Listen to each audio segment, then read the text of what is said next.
Cups and cookies. C'est une façon de présenter l'évangile. Ah, c'est bien, ça fait une moitié qui n'a pas vu. Donc voilà, Cups and cookies, c'est une façon de présenter l'évangile. C'est en même temps, donc on parle, on explique, et en même temps il y a des objets, c'est visuel, et donc ça peut permettre d'accrocher plus et de, comment dire, de montrer un peu mieux, enfin, comment dire, que les gens accrochent mieux. Donc ça en fait, c'est pour permettre de présenter l'évangile un peu du début à la fin, de façon complète, on pourrait dire, en tout cas avec les grandes étapes clés, tous les points essentiels. Ça permet de pas trop oublier, et puis ça permet d'avoir un fil. Du coup, on présente du début à la fin, c'est assez clair, on se perd pas trop dans les idées, les détours et machin. Voilà, comme ça au moins ça permet de présenter en une fois à quelqu'un, voilà, plusieurs personnes quoi. Et puis le fait de le savoir ensuite, ça permet juste quand on discute et tout ça, de servir de petits passages ou en entier. Au moins le fait de savoir tout ça, on peut faire un déroulé et les choses sont claires. Ça permet d'avoir un enchaînement clair dans la façon d'annoncer l'évangile du début à la fin en fait, sans trop revenir dessus. Donc c'est un truc à faire à table, autour du café ou quelque chose comme ça. Donc on commence en fait, on imagine qu'on joue à un jeu, par exemple à un jeu d'échecs. Donc, moi, je joue, et toi, tu joues. Ensuite, moi, je joue, toi, tu joues. Maintenant, moi, je joue, et là, même si je sais ce que je vais faire ensuite, même si je sais ce que je vais jouer, je sais quel sera mon coup, je ne le fais pas parce que c'est à toi de jouer. Donc, je dois vraiment attendre que toi, tu joues pour qu'ensuite, moi, je joue. Ok ? Et avec Dieu, c'est pareil. Donc, il fait quelque chose, et nous, on fait quelque chose, et ainsi de suite. Et il y a une interaction comme ça. C'est chacun son tour. Et donc là, on présente rapidement le grand principe, et après, on rentrera dans les détails. Donc, avec Dieu, c'est pareil, pour cette histoire de chacun son tour. Dieu, il a créé le jardin d'Éden, le monde, l'univers, il a créé l'homme, il l'a mis dedans et tout ça. Ensuite, l'homme, il a péché, il s'est rebellé contre Dieu, il a joué. Après ça, Dieu, il a joué son meilleur coup, il a donné Jésus comme solution pour le problème du péché. Donc Dieu, il a joué. Et maintenant c'est à l'homme de jouer. Dieu a joué, il a fait le meilleur, tout ce qui était possible, donc maintenant c'est à l'homme de jouer. Okay ? Donc on peut attendre 1000 ans, Dieu, révèle-toi à moi, fais ceci, fais cela pour moi, machin, tout ça. Non, Dieu, il a joué. Maintenant, c'est à nous de répondre à ce que Dieu a fait. Donc, ça c'est pour le principe général, global. Donc maintenant, on rentre dans les détails pour annoncer réellement ce que c'est l'évangile. Donc, voilà, ça c'est Dieu. Ok ? Donc Dieu, il a créé le jardin d'Éden, avec toute la nature, toute la création, l'environnement pour l'homme, et tout ça. Tout ça, c'était bon, c'était parfait. Il n'y avait pas de maladie, pas de guerre, pas de dépression. C'était tip-top pour l'homme. L'homme était vraiment comment dire, c'était tout parfait.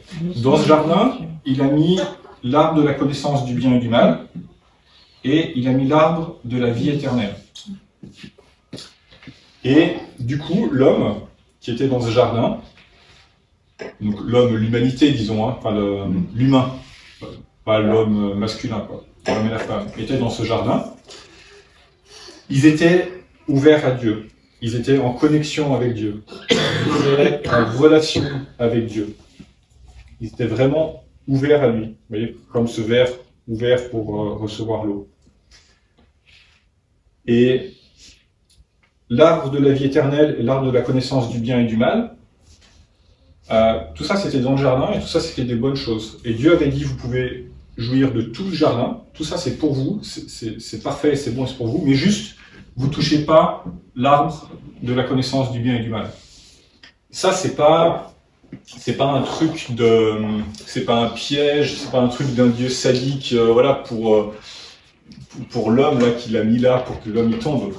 Mais c'est une histoire de libre arbitre, de libre amour en fait. Dieu, il veut une relation d'amour avec l'homme. Si l'homme est dans un endroit où il n'a pas le choix d'aimer Dieu, est-ce que c'est vraiment de l'amour en fait? Donc ça représente le libre arbitre de l'homme pour aimer Dieu. C'est comme si moi avec ma femme, si ma femme elle est créée uniquement pour m'aimer et qu'elle n'a pas le choix d'être avec moi et tout ça, je suis pas sûr qu'elle m'aime. Mais là, elle m'aime parce que je sais qu'elle m'aime, parce qu'elle a le choix d'être avec moi ou de pas être avec moi. Voilà. Et du coup, avec Dieu, c'est pareil. Bon, vous connaissez l'histoire. L'homme a fait le mauvais choix. Il est allé manger l'arbre, le fruit de l'arbre de la connaissance du bien et du mal. Et ça c'est la rébellion contre Dieu. C'est le début du péché. Et à partir de ce moment-là, l'homme a changé de nature. Il est devenu fermé à Dieu. Parce que Dieu, c'est un Dieu pur, un Dieu saint, un Dieu parfait.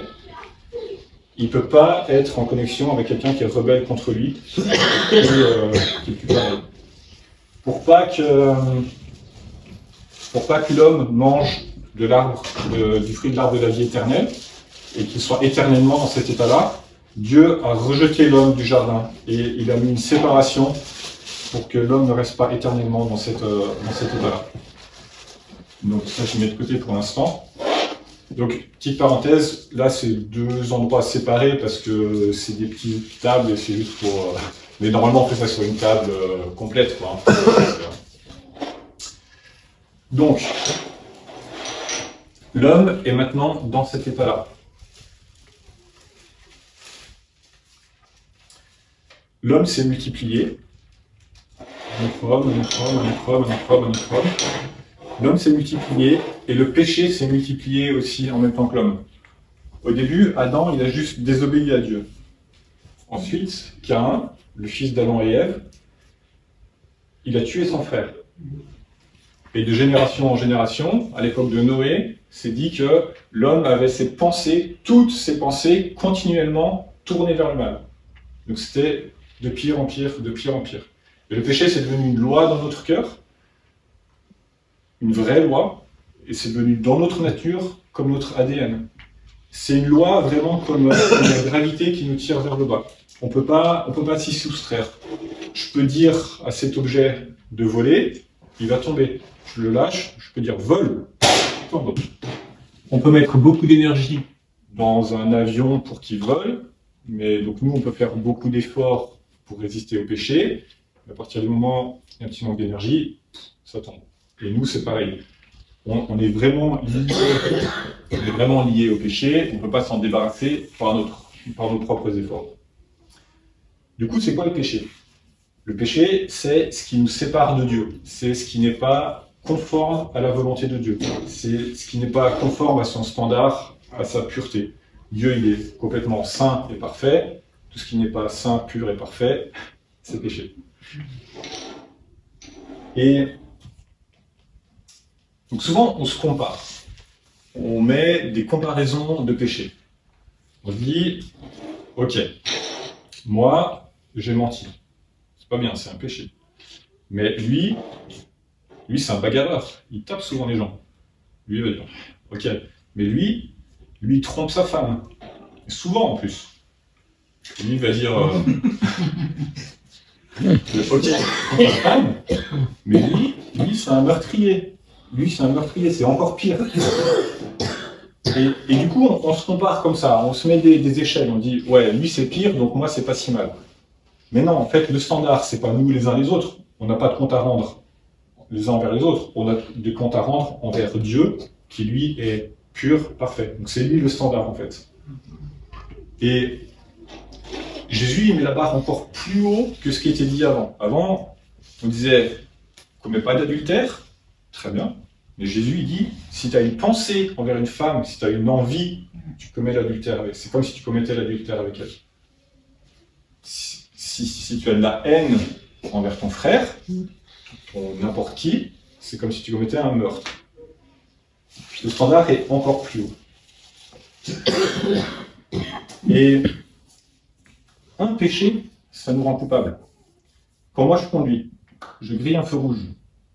Les gendarmes me voient, ils m'arrêtent, je peux dire, mais je conduis normalement super bien, je respecte tout le temps le code de la route, j'ai jamais fait d'excès de vitesse, tout bien, tout bien. Là, c'était vraiment la seule fois. Le gendarme va dire, ok, mais là, vous avez grillé ce feu rouge, on vous a vu. Et réellement, oui, je suis coupable, même si, normalement, je conduis bien. Donc, un péché, ça nous rend coupable. Le problème aussi, c'est envers qui on pêche. Si je mens à un enfant, il ne se passe pas grand-chose. C'est pas bien, mais il ne faut pas le faire. Si je mens à ma femme, ben, peut-être je vais dormir sur le canapé, ou peut-être pire. Si je mens à mon patron, je peux me faire licencier. Si je mens à un juge, eh ben, je peux partir en prison. Et là, on parle toujours de la même chose, le même péché, juste le mensonge. Mais juste, c'est envers qui on a fait cette faute. Et là, le péché, on parle d'une faute envers Dieu, qui a un niveau d'autorité bien supérieur à tout ça. Et juste la conséquence normale de ça, eh ben, c'est d'être éternellement séparé de lui. Et c'est pas... C'est juste une conséquence. Dieu, il restera toujours pur, parfait, plein d'amour, plein de bonté, et tout ça, et tout ça. C'est comme ça. C'est aussi juste un Dieu juste qui applique la justice, tout simplement. Imaginez, on enregistre votre vie, toute votre vie, tout ce que vous faites, tout ce que vous vivez, tout ce que vous pensez. On en fait un petit film, on prend les 5 minutes les pires. Les pires choses que vous avez faites, pires choses que vous avez faites, pires choses que vous avez pensées. Et on présente ça devant tous les gens que vous connaissez, vos amis, votre famille, vos enfants, vos voisins, vos collègues, tout ça. Qu'est-ce qui se passe? Comment on se sent? Bah voilà, tu le dis. Rempli de honte et tout ça.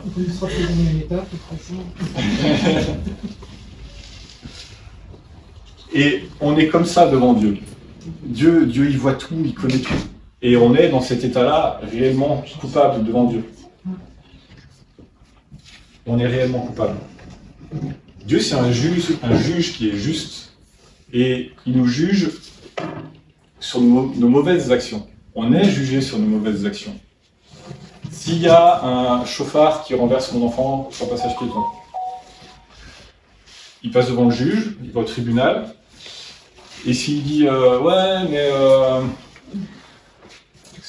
je suis quelqu'un de bien, je suis quelqu'un de gentil, je suis gentil avec tout le monde, je prends soin de ma famille, j'aime ma femme, mes enfants, je suis honnête dans mon travail, je suis engagé dans la vie de mon village, tout ça, je suis quelqu'un de bien. Le juge, il va dire quoi? Ah ok, bon c'est vrai, vous êtes quelqu'un de bien, bon bah allez c'est bon, au revoir monsieur, voilà, tout va bien. Mais non, je vais dire, non, ça c'est pas ça la question. Là, on est là parce que il a renversé mon enfant. Et du coup, c'est là-dessus qu'on est coupable. On est jugé sur nos mauvaises actions. Donc faire des bonnes actions, bah, c'est bien, c'est super, mais c'est pas ça qui nous sauve. C'est pas ça qui nous sauve. On est coupable même si on fait des bonnes actions à côté, en fait. Donc si on s'arrête là, l'histoire, elle est vraiment triste, c'est glauque, voilà. Mais il y a une bonne nouvelle, et l'évangile, ça veut dire réellement, littéralement, ça veut dire la bonne nouvelle. Et la bonne nouvelle, c'est Jésus. Donc Jésus, lui, il est venu directement de Dieu. Et il n'est pas venu avec la nature de péché que nous, on a comme hommes. Il est venu comme Adam l'était au début. Il est venu, il n'était pas soumis au péché, en fait. Il était ouvert à Dieu et tout ça. Donc il est venu sur terre, il est né. Et vers l'âge de 30 ans, par là, il a été baptisé, donc vraiment immergé dans l'eau. Il est ressorti et il a été rempli avec le Saint-Esprit.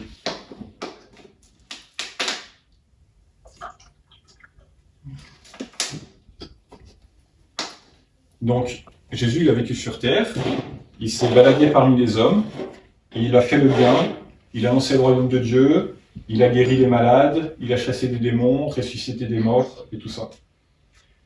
Et ensuite, il a fait, comment dire, ce qui était un peu sa mission principale en fait.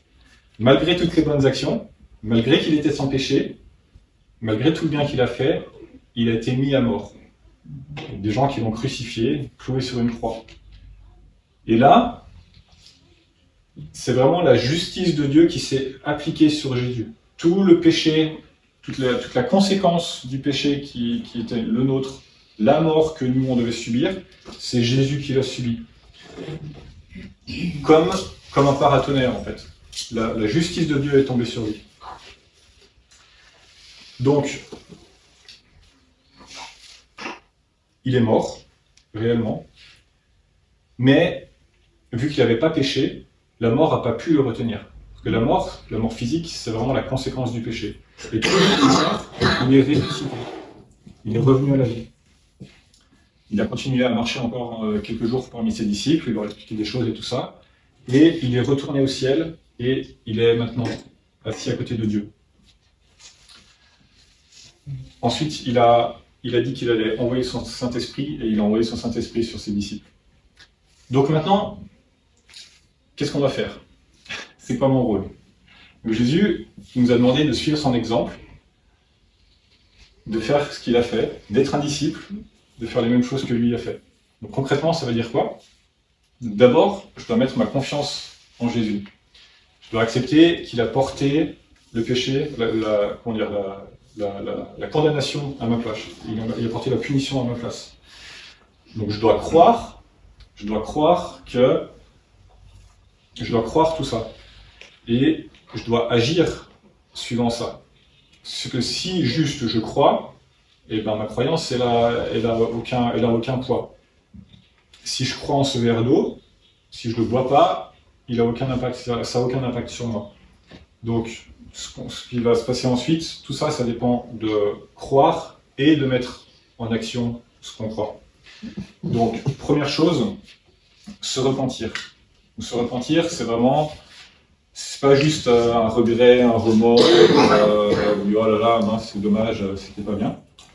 Donc c'est vraiment reconnaître qu'on a péché et abandonner tout ça. C'est comme on est en train de marcher, donc je marche dans cette direction-là, je reconnais que j'ai péché, décidément. Je reconnais que j'ai péché, mais je marche toujours dans cette direction-là. Je regrette mon péché, j'arrête. Je renonce, donc je me retourne, je ne marcherai plus dans cette direction-là. Et je rectifie, maintenant je vais marcher dans cette direction-là. Ok? C'est vraiment ça. La repentance, c'est vraiment tout ça. C'est pas juste, oh, je regrette, je renonce, enfin, mais je continue à marcher comme ça, quoi. C'est vraiment maintenant, on marche dans l'autre sens. Ensuite, Jésus, il a demandé qu'on soit baptisé. Concrètement, le baptême, c'est l'identification à la mort de Jésus. Il se passe réellement quelque chose. C'est pas juste un symbole et tout ça. C'est le moment où on est... pardon, j'ai oublié de dire quelque chose avant. Donc, au moment de la repentance, Dieu il change mon cœur. Mon cœur qui était un cœur dur, qui était un cœur de pierre, vraiment, il le change et il met un cœur vivant à l'intérieur. Un cœur qui est de nouveau sensible à Dieu. Il change ma conscience et tout ça. Mais mon cœur est toujours enfermé dans ce corps de péché, ce corps qui est fermé à Dieu, ce corps qui est encore mort. Et du coup, le baptême, dans l'eau, c'est l'identification à la mort de Jésus. Il y a une double signification. En même temps, on est lavé de nos péchés. Tous nos péchés passés et tout ça, ils sont nettoyés et ils n'existent plus aux yeux de Dieu, ils sont enterrés au fond de l'eau. Et en même temps, du coup, c'est un enterrement, justement. On enterre ce vieux corps, cette vieille nature de péché qui vient du péché, et on est coupé de la loi du péché. Le péché qui avant nous retirait toujours en arrière, maintenant ça s'est coupé, et on n'y est plus soumis. Et ensuite, donc on ressort comme ça, maintenant ouvert à Dieu, et si on demande le Saint-Esprit vient sur nous et il nous remplit. Le Saint-Esprit, c'est vraiment, comment dire, on reçoit le Saint-Esprit, hein, comme Jésus, pas un petit bout et tout ça. C'est vraiment la totalité. On reçoit le même que Jésus. Et tout ça, le Saint-Esprit, c'est pour nous aider à faire le travail que Jésus nous demande. Donc le travail qu'il nous demande, c'est aller, faites de toutes les nations des disciples, baptisez-les, prêchez, voilà. Voilà, chasser les démons, ressusciter les morts. Ça, c'est ce qu'il nous demande. Prêcher l'évangile, c'est ça, hein, c'est raconter cette histoire. Hein. C'est raconter cette histoire. Et donc, tout ça, ce processus, se repentir, avoir un cœur nouveau, être baptisé, être rempli du Saint-Esprit, c'est tout ça qu'on appelle la nouvelle naissance. Et comme la naissance humaine, on a besoin des trois choses. Le bébé, il sort du ventre de la mère, il respire, il crie, on coupe le cordon. Voilà, ces 3 choses sont nécessaires.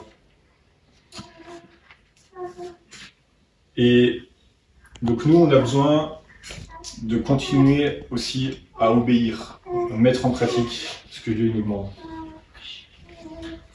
Un jour, Jésus va revenir et il va juger le monde, il va juger chaque homme. Et il va séparer ceux qui auront cru en lui et qui auront continué à obéir, et de ceux qui auront choisi de ne pas le suivre.